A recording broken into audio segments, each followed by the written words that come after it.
दारू की महफिल। ये शाम मस्तानी मदहोश किए जाए, मुझे डोर कोई खींचे तेरी ओर लिए जाए। ये शाम मस्तानी मदहोश किए जाए, मुझे डोर कोई खींचे तेरी ओर लिए जाए।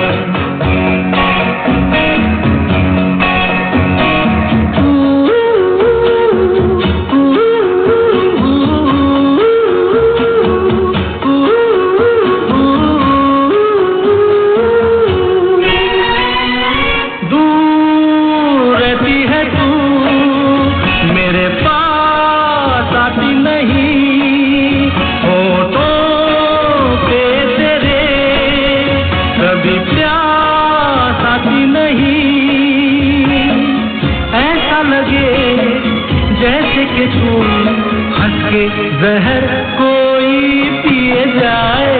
शाम मस्तानी मदहोश किए जा, मुझे डोर कोई खींचे तेरी ओर लिए जा।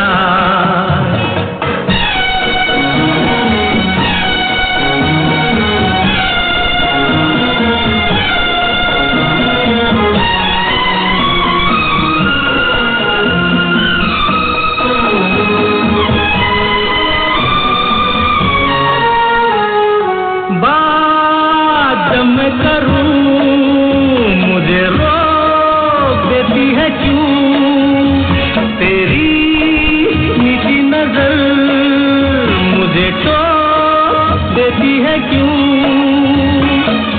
तेरी हया तेरी शर्म तेरी कसम मेरे होठ दिए जाए। शाम मस्तानी मदहोश किए जा, मुझे डोर कोई खींचे तेरी ओर लिए जा।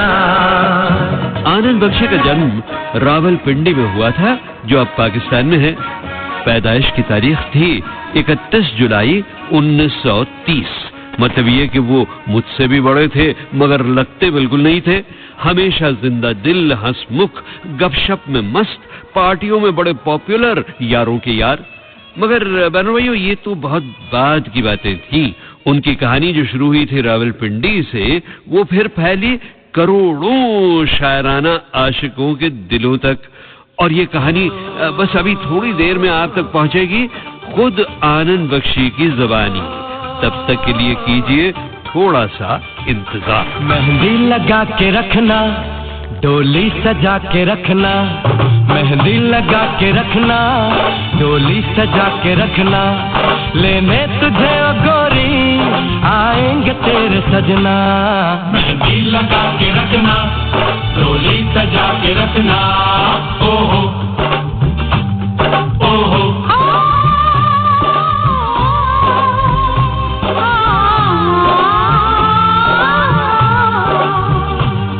चेहरा सजा के रखना, चेहरा छुपा के रखना, चेहरा सजा के रखना, चेहरा छुपा के रखना, ये दिल की बात अपने दिल में दबा के रखना। चेहरा सजा के रखना, चेहरा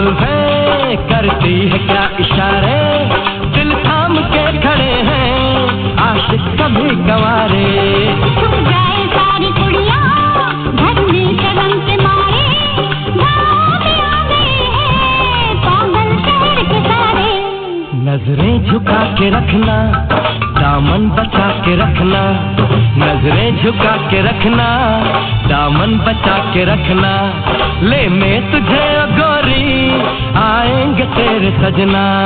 मेहंदी लगा के रखना, डोली सजा के रखना, चेहरा सजा के रखना, चेहरा छुपा के रखना।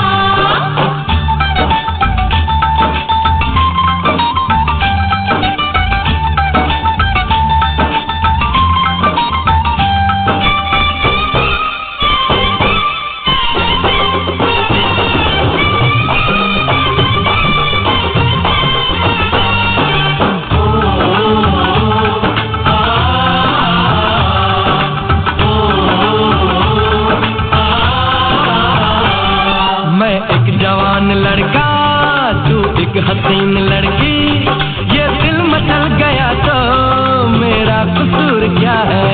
रखना था दिल पे काबू, ये हुस्न तो है जादू, जादू ही डर गया तो मेरा कसूर क्या है? रास्ता हमारा तकना, दरवाजा खुला रखना, रास्ता हमारा तकना, दरवाजा खुला रखना, लेने तुझे ओ गोरी आएंगे तेरे सजना।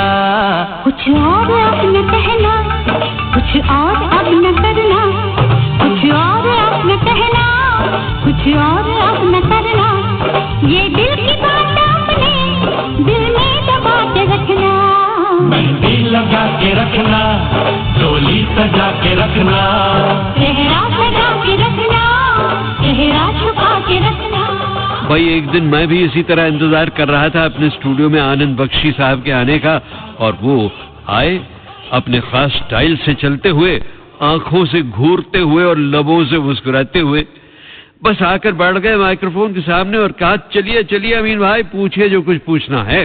तो भाई सबसे पहला सवाल मैंने उनसे यही किया था कि आनंद भाई सुनाइए अपनी कहानी शुरू से। अमीन भाई, मुझे बचपन ही से गाने का और थोड़ा बहुत लिखने का बड़ा शौक था जी। जैसे बचपन में स्टेज वगैरह पे हम लोग छोटे छोटे आइटम करते थे, स्कूल में करते थे, और मैं थोड़ा बहुत गाता भी था। गाने का मुझे बड़ा शौक था, और वही मेरा गाने का शौक आहिस्ता आहिस्ता कब लिखने में बदल गया ये ठीक से मुझे भी कुछ पता नहीं। कोरा कागज था ये मन मेरा, लिख लिया नाम इससे तेरा, सुना आंगन था जीवन मेरा, बच गया प्यार से तेरा।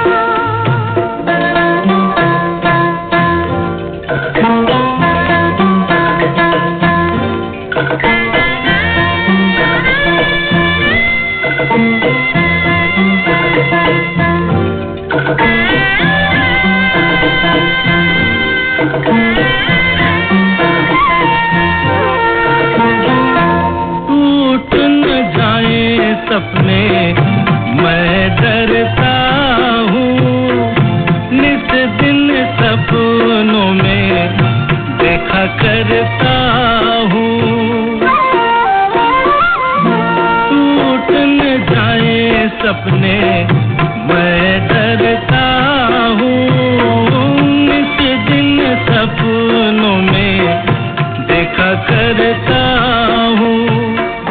नैना कजरारे मतवारे ये इशारे, खाली दर्पण था ये मन मेरा, रच गया रूप इसमें तेरा।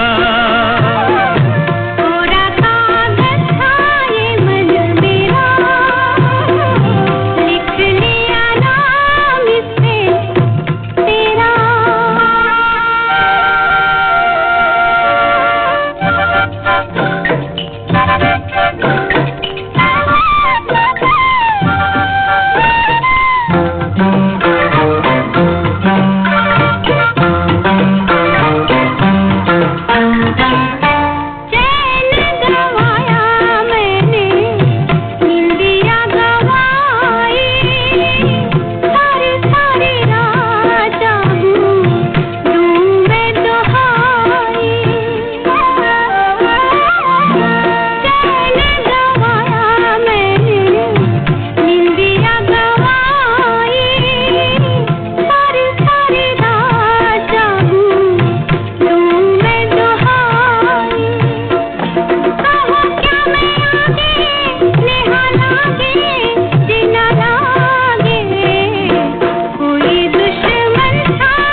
महफिल के साथ सिर्फ FM बोले तो रेडियो सिटी 91.1 पर।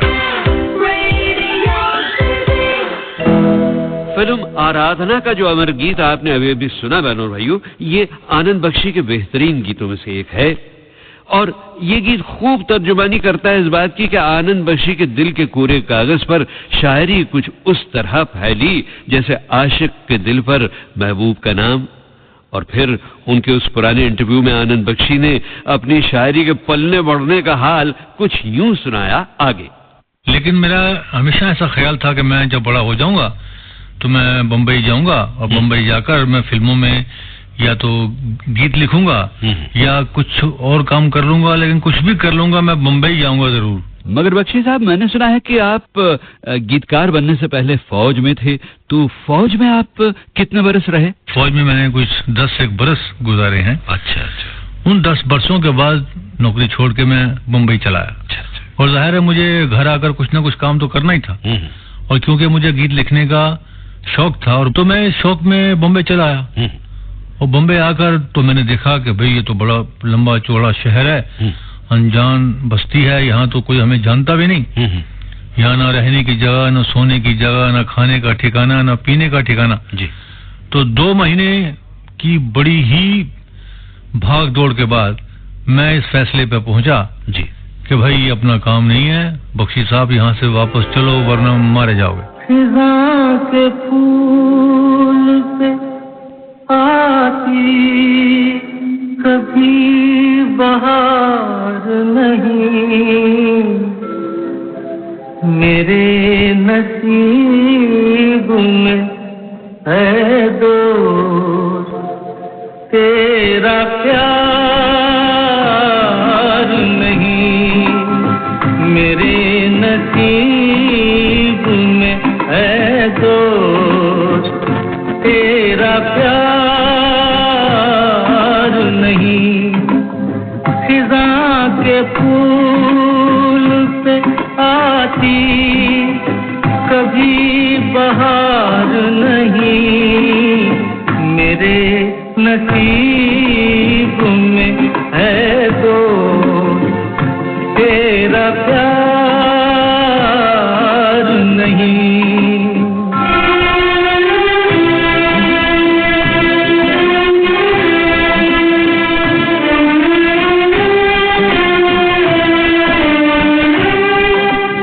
न जाने प्यार में कब मैं जुबां से फिर जाऊं,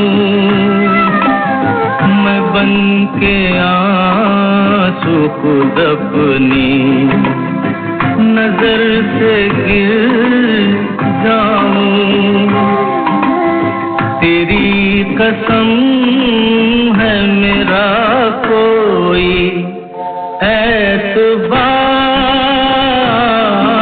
नहीं, मेरे नसीब में है दोस्त तेरा प्यार नहीं। और मैं अमीन भाई बॉम्बे छोड़ के वापस चला गया। कहाँ? ये 50s की बात है, 1950s की। वतन कौन सा था? मतलब वतन तो दिल्ली में हम रहते थे। दिल्ली में। अच्छा। बहरहाल मैं जाके फिर फौज में भर्ती हो गया और फिर फौज में भर्ती होकर मैंने बड़ी कोशिश की कि इस शौक को, ये जो खींच मुझे लगी हुई है गीत लिखने की, बॉम्बे जाने की, इसको मैं दिल से निकाल फेंकूं, लेकिन वो मुझसे नहीं हुआ। अच्छा। मैंने दोबारा फौज छोड़ी, मैं फिर 1957 में यहाँ वापस आया और 57 से लेकर समझिए कोई 66 तक, वो बड़ी लंबी चौड़ी कहानी है, उसके लिए बड़ा लंबा चौड़ा वक्त चाहिए। अच्छा। वो फिर कभी आपको अकेले में बैठ के तन्हाई में सुनाएंगे। अच्छा, मगर ये बताइए कि फिर वहां से मतलब वो उम्मीद की कौन सी किरण थी, यानी किस इंसान की शक्ल में आप पर नुमाया हुई जिसने आपको गीतकार बनाया? आखिर हमें तो ये भगवान की शक्ल में मिली जी, क्योंकि ये जो भगवान एक्टर हैं दादा, भगवान दादा, एक दिन ये दफ्तर में बैठे हुए थे और इनका कोई गीतकार शायद नहीं आया था या उन्हें क्या परेशानी थी पता नहीं। मैं झट से उनके रूम में चला गया और कहने लगे तुम क्या करता है? मैंने कहा हम गीत लिखता है। चलो बैठो गीत लिखो। अरे अच्छा। और एक निसार बज़मी साहब थे म्यूजिक डायरेक्टर, अब वो शायद पाकिस्तान चले गए, वो उनके मौसीकार थे। और इत्तेफाक से जनाब हमने बैठे बैठे ही वहाँ 4 गीत लिख दिए। अच्छा। तो हमें तो लगा कि अपना काम तो बन गया, ये तो इतना आसान हो गया। हम समझते थे पता नहीं ये कब तक और ये यूं ही ये सड़कों पे भटकना पड़ेगा। लेकिन वो 4 गीत लिखने से भी बाद में हमें पता चला कि अभी कुछ हुआ नहीं, मंजिल बहुत दूर है। मतलब वो 4 गीत रिकॉर्ड पर आए? जी हाँ। लेकिन आनंद भाई वो गीत जो सबसे पहले आपने लिखा जो कि रिकॉर्ड किया गया जी, तो अगर वो पहला गाना अगर आप गुनगुना कर हमारे सुनने वालों को सुनाएं तो क्या बात होगी? जी मैं कोशिश करता हूँ।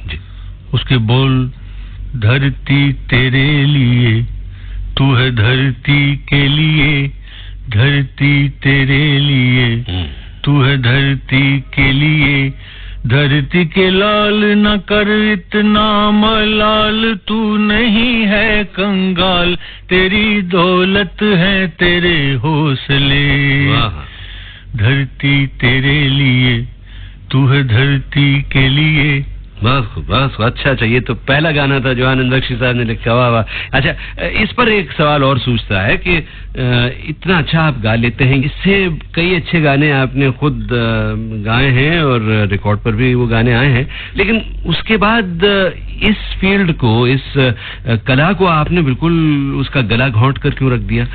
गाना भी चाहिए आपको। नहीं, ऐसी बात नहीं है अमीन भाई, गाने का तो महज हमें शौक था, एक हॉबी के तौर पे हम गाते थे। बाकायदा ये तालीम तो हमने सीखी नहीं, लेकिन जैसे आम तौर पर लोग गाते हैं, थोड़ी बहुत आवाज अपनी अच्छी थी।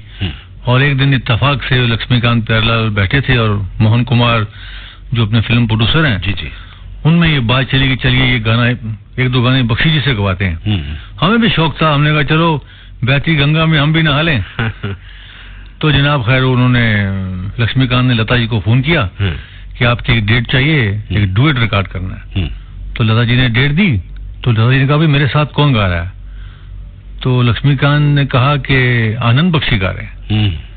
तो उन्हें लगा कोई मजाक कर रहे हैं, ये आनंद बख्शी तो गीतकार हैं, वो कहाँ गाएंगे? तो लता जी कहा भाई ठीक से बताओ कौन गा रहा है? तो बख्शी जी गा रहे हैं। तो वाकई लता जी को बड़ी हैरानगी हुई, और ये जब डुएट रिकॉर्ड हो गया तो उसे सुनकर मुझे भी बड़ी हैरानगी हुई कि ये गीत कैसे रिकॉर्ड हो गया, क्योंकि लता जी के साथ गीत गाना, क्योंकि लता जी के हम फैन हैं, लता जी के साथ खड़े हो गए, हमने गा दिया।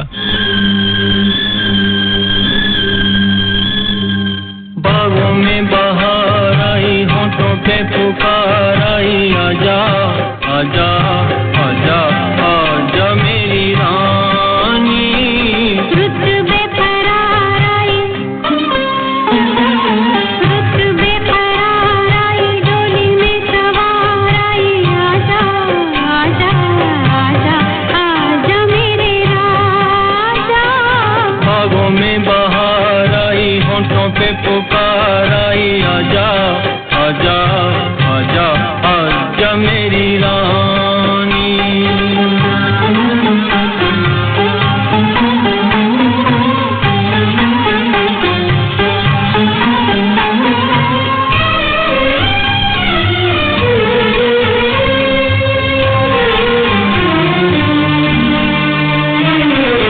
फूलों की गली में आई भंवरों की टोलियां, भंवरों की टोलियां, दिए से पतंगा खेले आँख मिचोलियां, बोले ऐसी बोलियां के प्यार जागा जग सो गया। रुत बेकरार आई, डोली में सवार आई, आजा आजा आजा आजा मेरे राजा। बागों में बहार आई,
अक्सर देखा गया है कि आपके गाने जब फिल्म में ढल कर आते हैं तो कहानी से और किरदार से बड़ा गहरा ताल्लुक उनका होता है।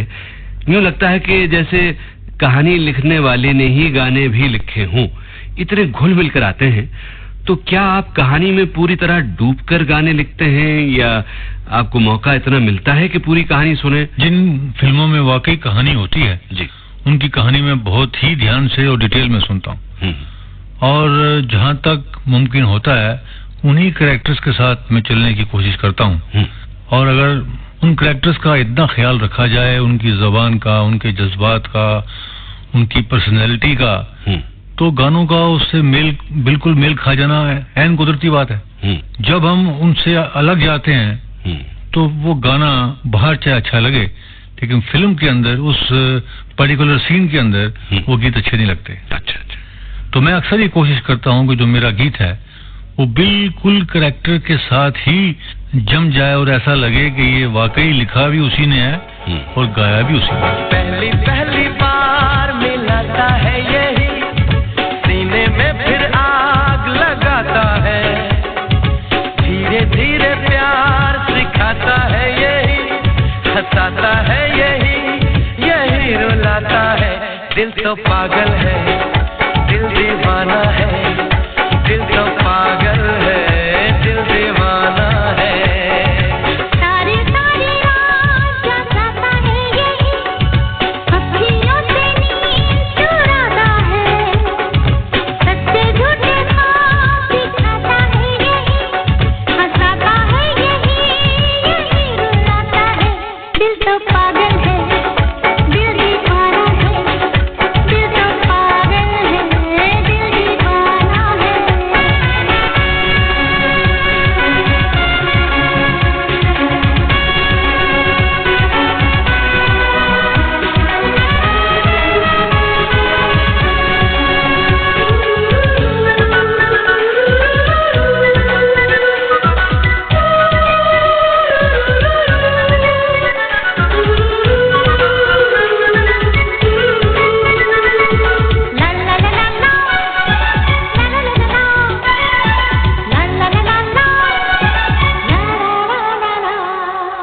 इस दिल की बातों में जो आते हैं वो भी दीवाने हो जाते हैं, मंजिल तो राह ढूंढ लेते हैं, रास्ते मगर खो जाते हैं। दिल तो पागल है, दिल दीवाना है, दिल तो पागल है, दिल दीवाना है।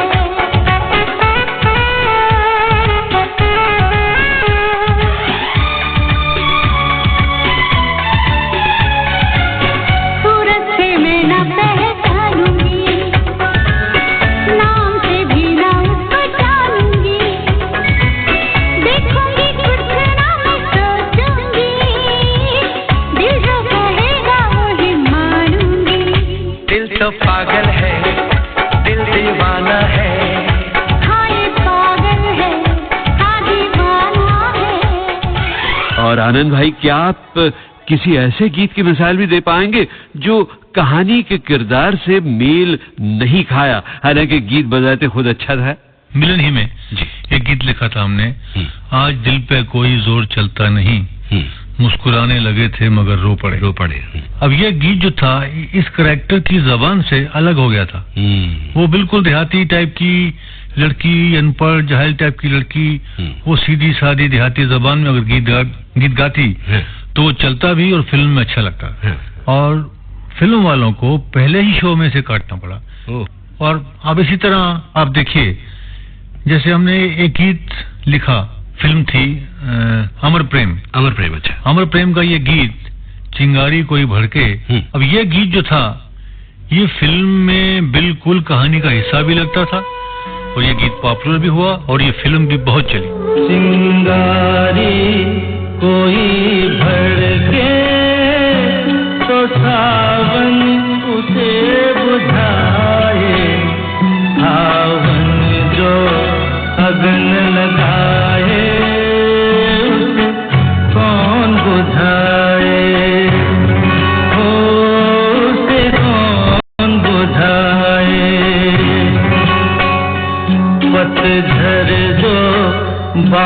उजाड़े वो बाग बहार खिलाए, जो बाग बहार में उजड़े उसे कौन खिलाए, उसे कौन खिलाए।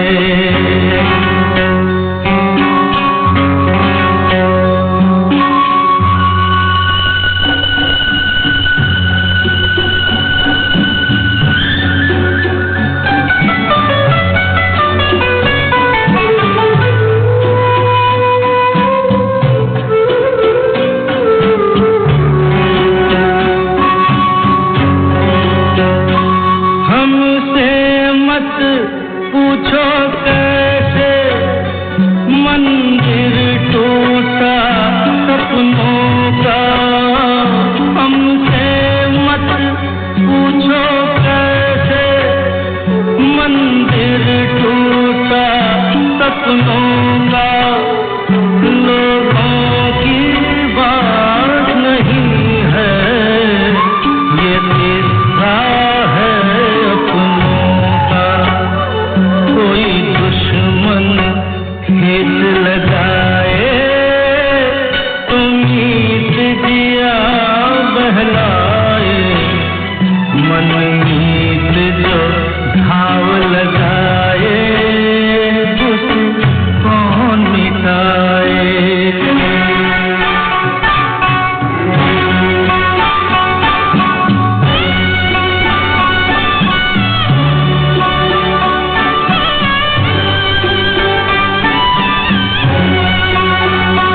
माना तूफान के आगे नहीं चलता जोर किसी का, माना तूफान के आगे नहीं चलता जोर किसी का।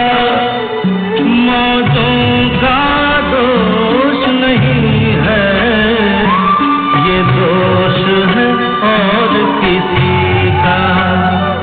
मझधार में नैया डोले तो माझी पार लगाए, माझी जो नाव डुबोए उसे कौन बचाए, उसे कौन बचाए। FM पर अमीन सायानी की अपनी जुबानी, संगीत के सितारों की महफिल में आप सुन रहे हैं फिल्मी दुनिया के महान गीतकार आनंद बख्शी की कहानी, कुछ उनकी अपनी जुबानी और कुछ उनके गीतों के जरिए।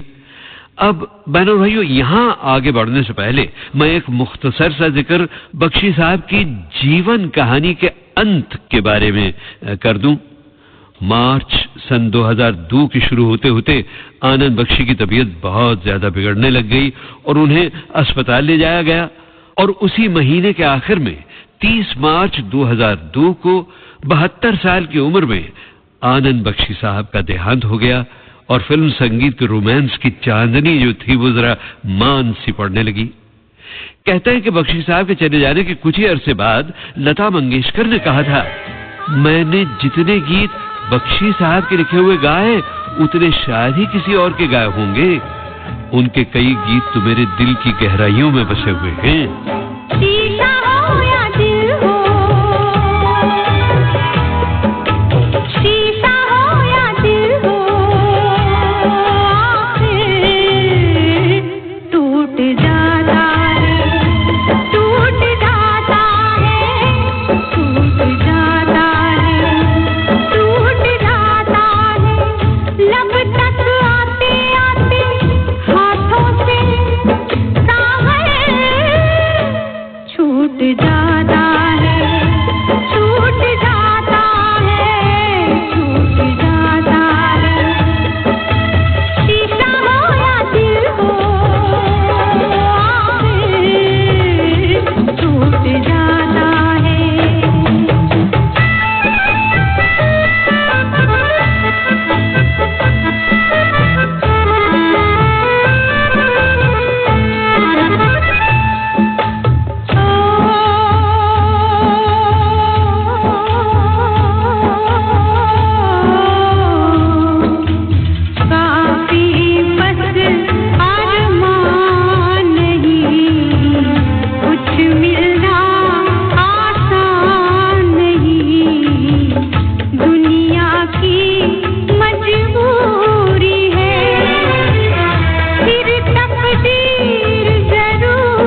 आनंद बख्शी के गीतों में ही नहीं, उनकी शख्सियत में भी कुछ ऐसी बात थी बहनों भाइयों कि लोग उनकी तरफ बस खिंचे चले आया करते थे। उनके दिल के दरवाजे उनके साथियों के लिए हमेशा खुले रहते थे और उनकी दोस्ती की धूप जो थी वो सबके दिलों को गरमाती थी। बहरहाल अब आज के प्रोग्राम में हम फिर एक बार बढ़ते हैं उस टेप की तरफ जिस पर आनंद बख्शी का वो पुराना इंटरव्यू रिकॉर्ड किया हुआ है। बल्कि इस टेप में उनका एक नहीं बल्कि उनके 2-3 रेडियो इंटरव्यूज हैं बहनों भाइयों, जो शायद 1976 1976 और 1985 के बीच रिकॉर्ड किए गए थे। एक इंटरव्यू में मैंने उनसे पूछा था, आनंद भाई कुछ हमारे सुनने वालों को ये बताइए कि ये करिश्मा आप करते कैसे हैं, यानी इतने सारे गाने, इतने सारे म्यूजिक डायरेक्टरों के लिए लिखना और उनमें से भी कई गाने हिट होना और न सिर्फ हिट होना बल्कि बहुत अच्छे पाए के गाने होना, ये आप किस तरह से कर लेते हैं? अमीन भाई, मैं इस सिलसिले में तो इतना ही कह सकता हूँ कि जहाँ तक मेरी कामयाबी का ताल्लुक है, ये तो ऊपर वाले की मेरे पे बड़ी मेहर है, उसका करम है। और जहाँ तक मेरे काम का ताल्लुक है, मैं बड़ी मेहनत और ईमानदारी से अपना काम करता हूँ। दूसरे मुझसे पहले जितने भी मेरे सीनियर राइटर्स हुए हैं, मैं उनकी बड़ी इज्जत करता हूँ और उनके काम से मैंने बहुत कुछ सीखा है। जैसे हमारे साहिर साहब, शकील साहब, मजरू साहब, राजेंद्र किशन साहब, शैलेंद्र साहब और इनसे सबसे पहले हमारे महाकवि मधोक साहब, उनके गीतों का वाकई मैंने काफी असर लिया है। लेकिन आनंद भाई, आपने फिल्मी दुनिया में आने से पहले लिटरेचर का कुछ सहारा लिया था, कुछ शायरी यानी आपने लिटरेचर से भी पाई थी। शुरू कैसे किया आपने शायरी में कदम रखना? इस सिलसिले में अमीन भाई, मैं इतना कह सकता हूँ कि मेरी तालीम कोई खास नहीं है और अदबी मुताला भी मेरा बहुत ही कम है। सिर्फ 2-4 ऐसे दोस्त लोग थे जिनसे मैं मिला जुला करता था। जैसे एक बड़े मशहूर शायर हुए हैं बिस्मिल सईदी, अच्छा, टोंक के थे, रियाज टोंक के थे। उनसे मेरे बड़े अच्छे ताल्लुकात हो गए थे दिल्ली में। तो मैंने उनसे कहा कि भाई आप मुझे थोड़ी बहुत इस्लाह दिया करें। तो वो कहने लगे कि भाई तुम जिस टाइप की शायरी करना चाहते हो, तुम गीत लिखना चाहते हो, तुम्हें उसमें मेरी इस्लाह की कोई खास जरूरत नहीं है और तुम शायरी करते हो और मुझे तुम में एक खास रंग नजर आता है। वैसे उनके कहने के मुताबिक जब तक फारसी ना आए उर्दू शायरी नहीं हो सकती, उर्दू शेर इंसान नहीं कह सकता।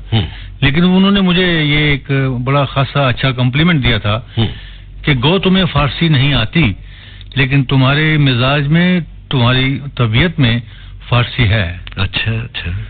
तो ये उनकी दुआ थी, उनका ख्याल था कि मैं कामयाब हो जाऊंगा। मैंने काफी कोशिश की है।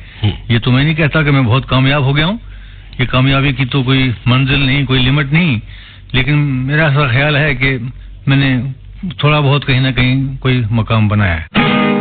और क्या शानदार मकाम बनाया था आनंद बख्शी ने, एक से एक लाजवाब गीत जिन्होंने फिल्म रोमांस की दुनिया में तहलका मचा दिया था। मेरे महबूब कयामत होगी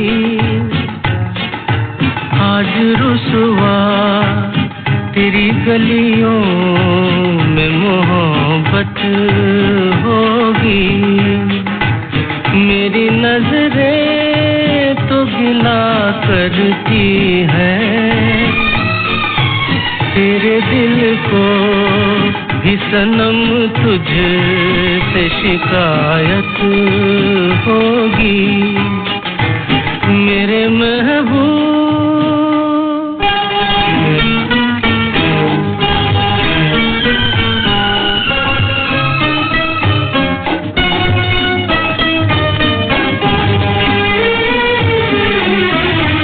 तेरी गली में आता सनम, नगमा वफा का गाता सनम, तुझसे सुनाना जाता सनम।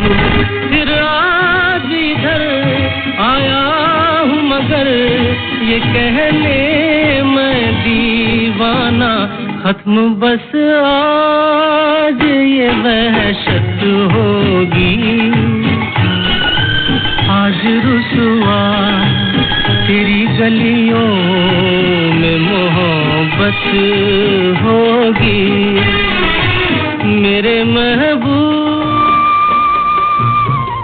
राम करे ऐसा हो जाए मेरी निंदिया तोहे मिल जाए, मैं जागूं तू सो जाए, मैं जागूं तू सो जाए हो।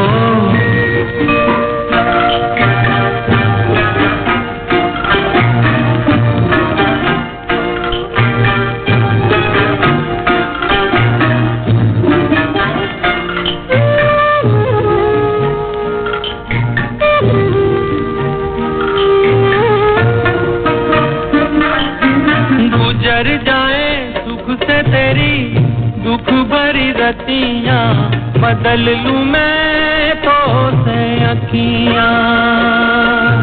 गुजर जाए सुख से तेरी दुख भरी रतियां, बदल लूं मैं तो से अखियां। बस में अगर हो ये बतियां, मांगू दुआएं हाथ उठाए मेरी निंदिया तोहे मिल जाए, मैं जागूं तू सो जाए, मैं जागूं तू सो जाए हो। जाने जा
जानने कितने बेमिसाल गीत हैं आनंद बख्शी के, जिनमें से कई आप आज के प्रोग्राम में सुन चुके हैं और संगीत के सितारों की महफिल के अगले प्रोग्राम में सुनने वाले हैं। मगर इन सब में से जो एक गीत मैं यहाँ पेश करूंगा, ये वो गीत था जिसने पहली बार आनंद बख्शी की शायरी का झंडा मेरे हिट परेड प्रोग्राम गीतमाला की सन 1967 की वार्षिक संगीत सीढ़ी की चोटी पर गाड़ दिया था। वो फिल्म थी मिलन और वो गीत था ये। सावन का महीना पवन करे शोर, सावन का महीना पवन करे शोर, पवन करे शोर, पवन करे शोर। अरे बाबा शोर नहीं, शोर शोर शोर। शोर, पवन करे शोर, हाँ जिया रे झूमे ऐसे जैसे बनमाना छे मोर। सावन का महीना पवन करे शोर, जिया रे झूमे ऐसे जैसे बनमाना छे मोर। सावन का महीना पवन करे शोर, जिया रे झूमे ऐसे जैसे बनमाना छे मोर।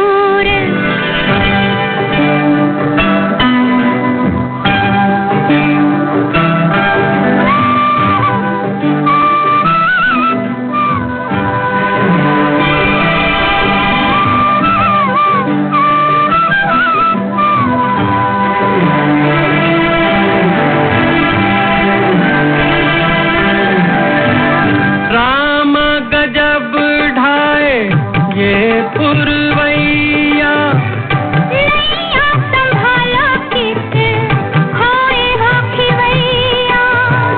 राम गजब ढाए ये पुरवैया, नैया संभालो किस खोए हो खिवैया। ओए पुरवैया के आगे चले ना कोई जोर, जिया रे झूमे ऐसे जैसे बनमाना से मोर। सावन का महीना पवन करे शोर, जिया रे झूमे ऐसे जैसे बनमाना से मोर।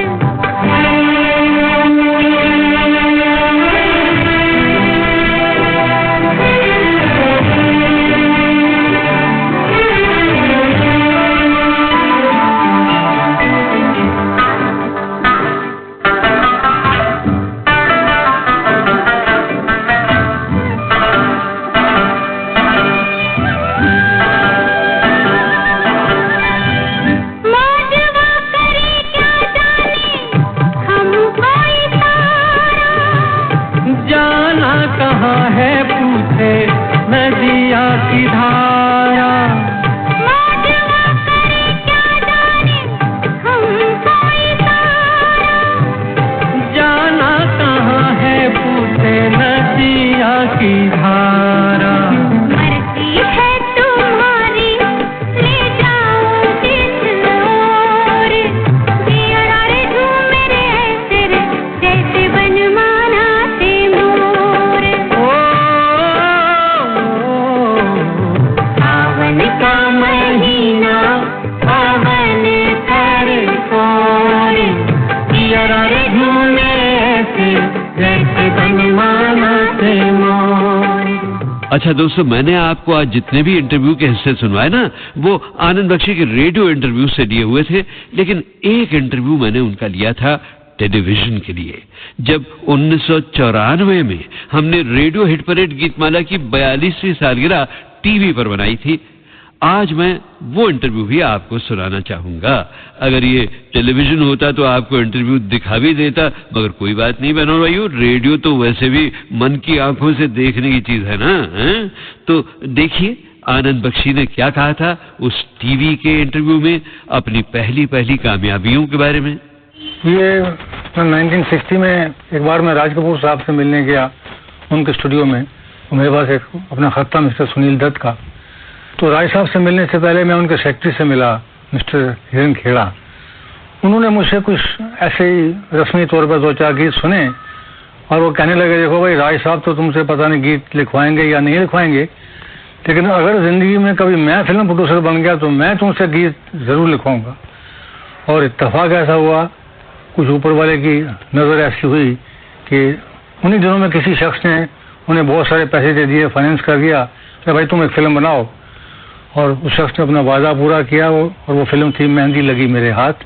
उसके बाद उन्होंने बनाई फिल्म जब जब फूल खिले, और जब जब फूल खिले के बाद मुझे मुड़कर देखने की कभी जरूरत महसूस नहीं हुई। परदेसियों से न अखियां मिलाना, परदेसियों से न अखियां मिलाना, परदेसियों को है एक दिन जाना, परदेसियों से न अखियां मिलाना, परदेसियों से न अखियां मिलाना।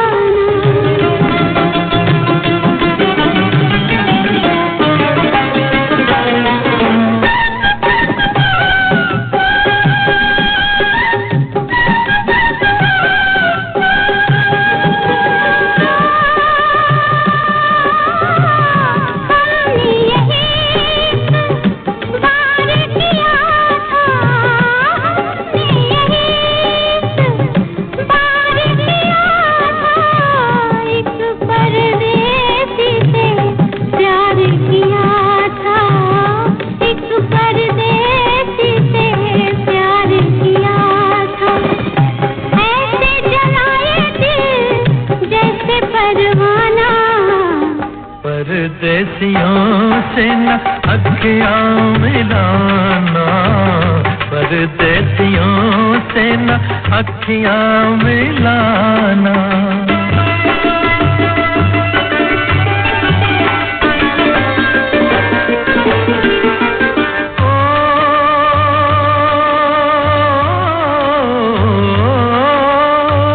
बागों में जब जब फूल खिलेंगे, बागों में जब जब फूल खिलेंगे, तब तब ये हर जाए मिलेंगे, तब तब ये हर जाए मिलेंगे।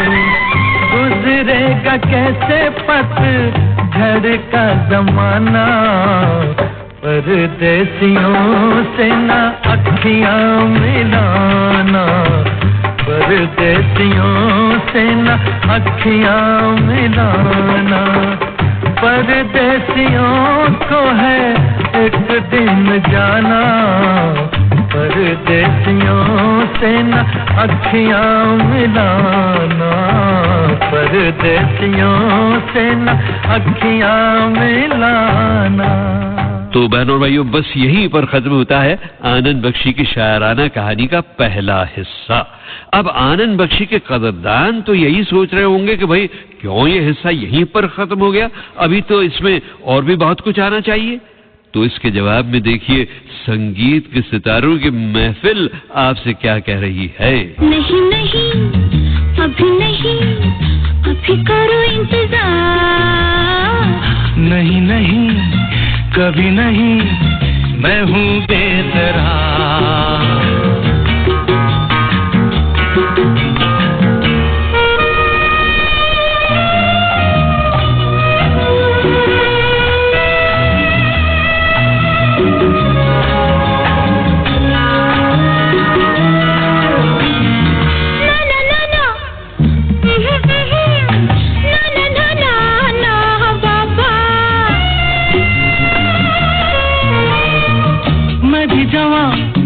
तू भी जवां, कमी है किस बात की, हे मैं भी जवां, तू भी जवां, कमी है किस बात की। यहाँ आओ न घबराओ, रुत है मुलाकात की। हाँ नहीं नहीं हाँ अभी नहीं, फिर कभी दिलदार, नहीं नहीं कभी नहीं, मैं हूँ बेकरार। नहीं नहीं, आपको ज्यादा इंतजार नहीं करना पड़ेगा, सिर्फ संगीत के सितारों की महफिल के अगले प्रोग्राम तक। और उसका इंतजार करते करते आप मुझे ईमेल भेजकर हमारे प्रोग्रामों के बारे में अपनी राय भी तो भेजिए। पता है हमारा aminsayani@gmail.com। अमीन सायानी यानी AMEENSAYANI, aminsayani@gmail.com। अच्छा तो भाई अब संगीत के सितारों की अगली महफिल तक अमीन सायानी कहता है नमस्ते, खुदा हाफिज, सत श्री अकाल, वणकम, बाय।